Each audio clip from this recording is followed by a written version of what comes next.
Virgo, hello there, my beautiful friends. We're going to do your general tarot reading for early February 2023. Thank you so much for joining me today. You know I appreciate each and every single one of you. So let's get right down to business as usual and start you off with an oracle card here, just so we could dip our toes in the energy and see what we got for the lovely Virgos. My guides, talk to me. Let's see what's going on, my friends. I hope you're all doing fabulous and well. And yeah, we're just going to look at this first card real quick, then we'll get into the full tarot reading itself. And at the very end, I'll pull you a bonus card from the Shadowland Tarot, just to see what might be in the shadows or what shadow work you can lean in on, which is always interesting. Let's get it going here. What's up with Virgo? Quick. Okay, so we're leading off here with a very similar energy to the Ten of Wands. So this is something that we're going to need to take note of, and we'll dissect it a little bit. I'll give you all the layers. Before we do, though, if you're new here, I'll be speaking about the February subscriber surprise towards the end, so you might want to check that out. Also, if you could kindly illuminate that like button by tapping it right on its third eye, you know I'd greatly appreciate it. But into the reading, enough of the promo, have a look at this card. So you see this individual has another person literally on their shoulders. So when I see this, I think of Ten of Wands energy all day. Hopefully you're not feeling zapped. Hopefully your energy isn't scattered in too many places. This is a burdensome type of vibe. So if not you, someone you're connected to could be feeling very burdened by something. A lot of weight on this person's shoulders. We think of the quote, having the weight of the world on your shoulders here. Now, I always say with this card, you need to watch out for your physical health, your physical vitality, especially with matters of the neck, back, and spine. Some of you might need like a rub down or a massage when we see this type of energy, but make sure you're doing some self-care, self-love when this energy shows up. Rest, recuperate, all those good things, but it is a bit heavy, right? It doesn't just have to be physical. This can be like an emotional burden, just something that's a bit heavy. Let's get into tarot. And I always say with that first card, it doesn't make or break the reading at all. It's just a little footnote for us. I'm going to get you 3 of these in the upright before we get the intuitive juiciness flowing. So let's shuffle it up. What do we got for Virgo here? Oh God, talk to me. So, last week's reading, and I try to keep them as simple as possible. The titles, it was titled A Massive Change, and to me, it felt like a lot of the Virgo collective are in the midst of big transformations, big metamorphosis. So we're going to see what we have for you this week. I mean, it was just all over the reading last week, though. Lots of changes in different areas of life. But let's see what we have for you now. As you know, energy is very fluid. It's never set in stone. So only take this how it hits for you, okay? Because we could be seeing your vibe or somebody else's. Let's get 3. 3 for Virgo, early February, please. Thank you. Okay, so we are starting with a card that is one of the self. We have the Knight of Pentacles. That could easily represent you here. Okay, another earth sign possibly. It is slow and steady progress as well. Let's get 2 more and we'll start breaking it down. Pentacle energy, yeah. 3 of Pentacles here, so work situations, money situations, the material world for whatever reason could be important. That's group type of energy as well. Let's get 1 more. I mean, you're comfortable with the earth type of energy. All right, we have the Ace of Swords right here on the back end. This is a clarity type of energy. Like seeing things clearly, having clarity. Very communication-based and mental. But let's go through, I'll give you some of the classical archetypes, then we'll get into the juicy intuitive stuff. And at first glance, big pentacle energy, like I said, that is energy you could be very accustomed to or comfortable with. Okay, not too like fleeting or rushing around, but this Ace of Swords is very new. In position number 1, the Knight of Pentacles. Could be another earth sign, could be you, like I was saying. So in my simplistic style of reading, when we clarified, it could represent an emotion you're feeling, something coming towards you. We're just going to have to see what it's about. Aside from that, when we see the Knight of Pentacles, it does talk about that slow and steady progress, a slow and steady process as well, like taking your time, not rushing things. It's not a bad energy. For some of you, if you're trying to move something along or you're trying to change things, it could be a little frustrating. So we'll see what that Knight's about. Okay, we're not going to get too hung up on it just yet. But moving over, we do have the 3 of Pentacles. This is a deep card. So like I was saying, a big portion of you could be going through work things in this time, okay? Whether it's things you're enjoying about your work, things you don't, money situations. This card is also a card of teamwork, working together as a group, as a unit to achieve a goal. So on its face, it's a positive card, but there are some underlying aspects of this, depending on the clarifier, that could make this energy flip on its head. Another thing with the Three of Pentacles, it's very creative. This is a card of craftsman, diligence, hard work. So like I said, a lot of you could be all about your pentacles right now, like big money vibe, big money time here. But let's keep it moving over, because at the very end of this spread, we have the Ace of Swords. Now, when I see the Ace of Swords, as with all aces, I say all of them are opportunities. So there could be a nice big opportunity coming in for you. This Ace of Swords is about that mental clarity. It's very honest, shrewd, no nonsense.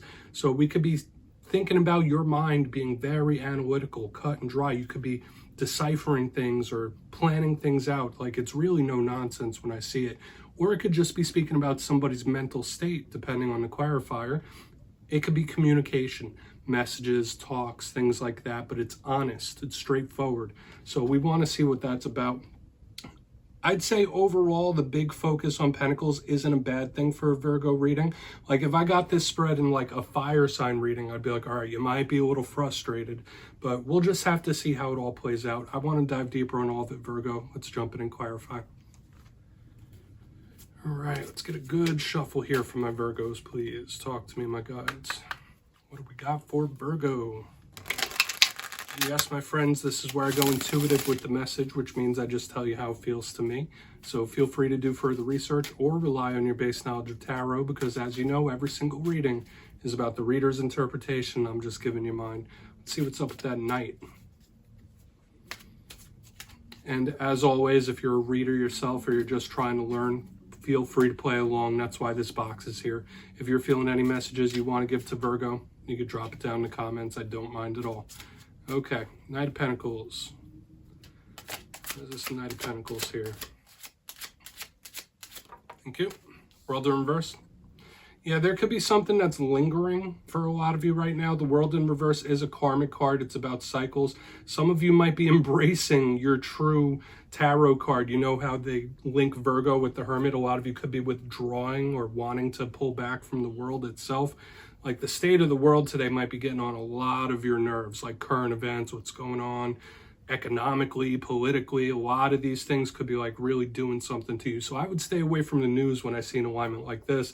But another thing I'm seeing is like some sort of attachment to the past. Beware of the past coming back around in this time, or the past revisiting, cycles repeating.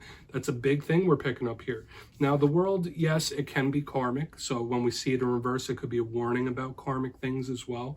Like Spirit saying like, hey, you're going through a karmic cycle. You need to learn a lesson of some sort.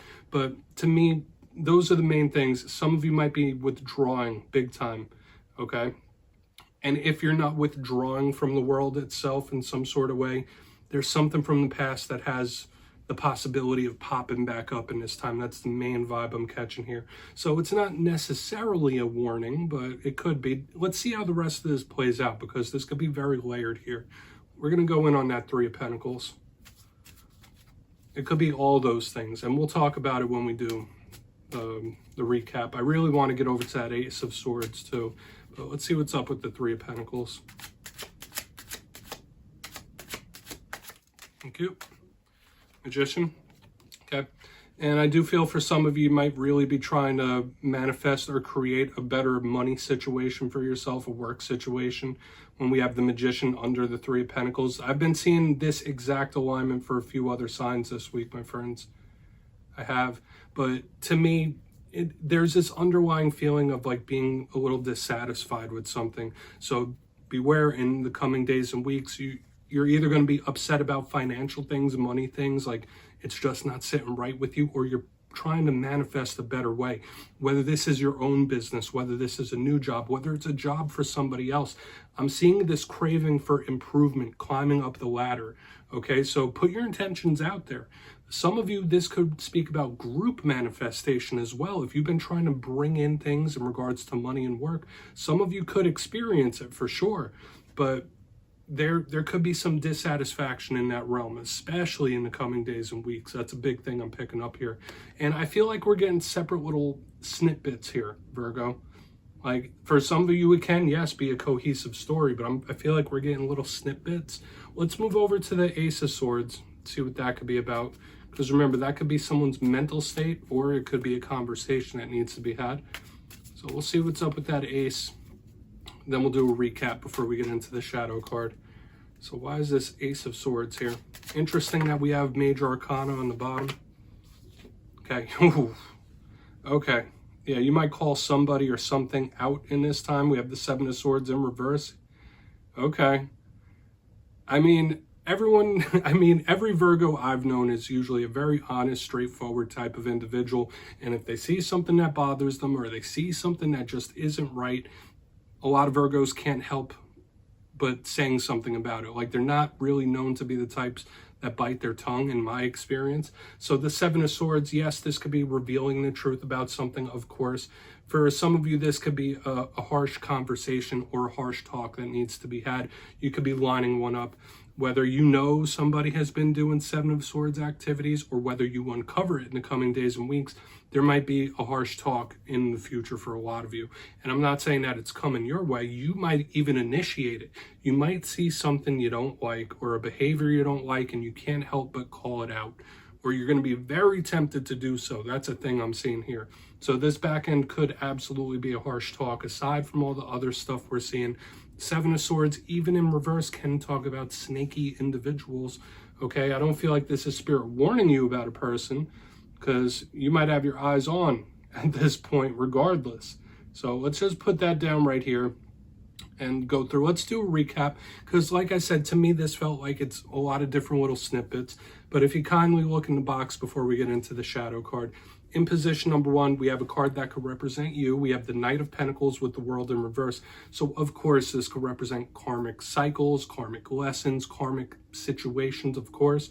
This could be you wanting to retract, pull back, retreat from something or the world itself, getting into hermit mode. So a lot of you might be embracing that hermit type of energy. This is something from the past that is having a tough time moving out, or something could come back up. A cycle could repeat itself, so watch out for that. Moving to the center, we have the Three of Pentacles with the Magician in the upright. I was feeling a lot of things off this. Initially, I was feeling a little dissatisfaction, whether it's monetarily or at a job thing. It doesn't just have to be you. You could be upset with somebody else's work ethic even. It all depends. But you could be really in a place to manifest and bring in better work, better money here. This feels really good. I would claim this energy for sure. Now, moving to the very back end, we have the Ace of Swords with the Seven of Swords in reverse. Talk about like a match made in heaven in regards to cards. So there could be things that pop up or something that happens that you can't help yourself. You have to say something. You can't bite your tongue, whether it's somebody being a little sneaky or snaky or deceptive, or whether it's a behavior. A lot of you could really be in the mode to call someone out or call something out. And I do feel like for a bunch of you, there is a possibility for some sort of harsh talk, like a come to grips type of moment. So do with that what you will, my friends. Please take a screenshot. I'm going to get you one Shadow card here. Interesting reading. Let's see what we got for Virgo, my gods. Talk to me. Let's see what we got for my friends. And yeah, I like looking into the Shadow deck right before we end off every spread. It's nice. Whether it's old ones, whether it's new ones. Let's see what's in the shadows for you, Virgo. What's in the shadows for my friends, please? Thank you. Okay, so more of this earthy work-based type of energy here with the Eight of Pentacles. Now, usually the Eight of Pentacles is one of my favorite cards in the whole entire tarot deck, but the shadow side of it could represent somebody really lacking some work ethic. You might look at someone as a little bit lazy in this time, or there could just be something connected to the job, to the work, or how you earn money. Finances, when we have the Eight of Pentacles, because this is a very diligent type of energy. A portion of you might be tempted to give up on something or give up on things in this time, for sure, when this card shows up. Maybe there's something from the past you gave up on and you regret giving up on it. That's a big possibility here. But this Eight of Pentacles is very diligent. Think of the Three of Pentacles we had in the main part of the reading and amplify it a few-fold. And that's what we could see with this card. So just watch out for money things. Make sure you're keeping to a budget, or you're doing right by your finances and work. Okay, a lot of you could be in a very toxic work position. But yeah, Virgo, that's what I have for you this week, my friends. Don't click away just yet. I'm going to give you the details of the February subscriber surprise. If you got your name in for the January subscriber surprise, the winners will be announced after this week's Fire and Air readings. But for February, I've decided to run it back. Once again, we're doing 2 copies of the most adorable deck in all the land, the Smith Tiny Tarot. So if you'd like to get your name in for this, 2 simple things as always, my friends. First, you must be subscribed. And second, let me know down in the comments which card from this week's reading you thought was most adorable. You'll be entered to win, and at the end of February, the winners will be in the community tab. As always, my friends, much love, and I'll see you next time.